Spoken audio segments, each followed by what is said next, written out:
சென்னை நொச்சிக்குப்பம் கடற்கரையில் சுனாமி தின அனுசரிப்பு மற்றும் அஞ்சலி செலுத்தும் நிகழ்ச்சி தற்போது நடைபெற்று வருவதை அண்மை செய்தியாக பார்த்து வருகிறோம்.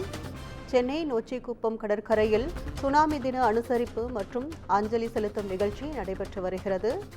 அதில் ஆளுநர் RN ரவி கலந்து கொண்டு அஞ்சலி செலுத்தி வரும் நிகழ்வை தற்போது நேரலை காட்சிகளாக பார்த்து வருகிறோம். சுனாமி தின அனுசரிப்பு நிகழ்ச்சியில் உயிரிழந்தவர்களுக்கு ஆளுநர் RN ரவி அஞ்சலி செலுத்தும் காட்சிகளை தற்போது பார்த்து வருகிறோம்.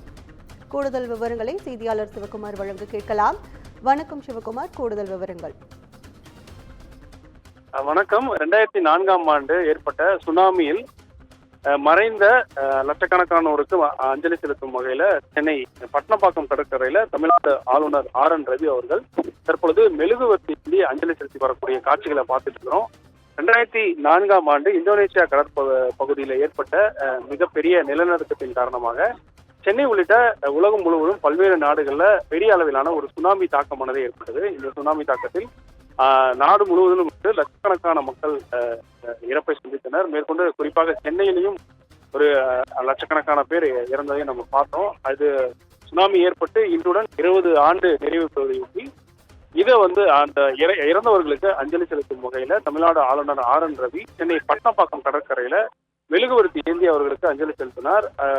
மேலும் அவர் இந்த கடற்பரவுக்கு சென்று இறந்தவர்களுக்கு அஞ்சலி செலுத்தும் வகையில பூக்களை தூவியும் மரியாதை செய்திருக்கிறார். அதனுடைய காட்சிகளை பார்த்துட்டு இருக்கிறோம்.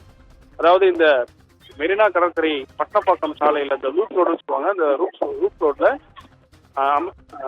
ஆளுநர் RN ரவி அவர்கள் நடைபயணமாக அதாவது மீனவர்கள் மற்றும் அந்த சுனாமியில உயிர் இழந்த அந்த குடும்பத்தை சார்ந்த அனைவரும் ஒன்றாக நடைபயணமாக பட்டணப்பாக்கம் கடற்கரையில அவர்கள் மரியாதை செலுத்தியிருக்கிறாங்க. ஆளுநருடன் சேர்ந்து இந்த பகுதியை சேர்ந்த மீனவர்கள் மற்றும் சுனாமியில உயிரை இழந்த உறவினர்கள் உள்ளிட்ட அனைவரும் இந்த பகுதியில ஆளுநருடன் சேர்ந்து அவர்களுக்கு அஞ்சலி செலுத்தக்கூடிய காட்சிகளை பார்த்துட்டு இருக்கிறோம்.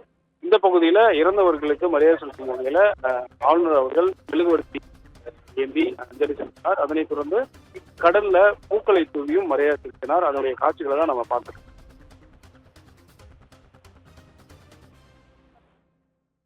விவரங்களுக்கு நன்றி சிவகுமார்.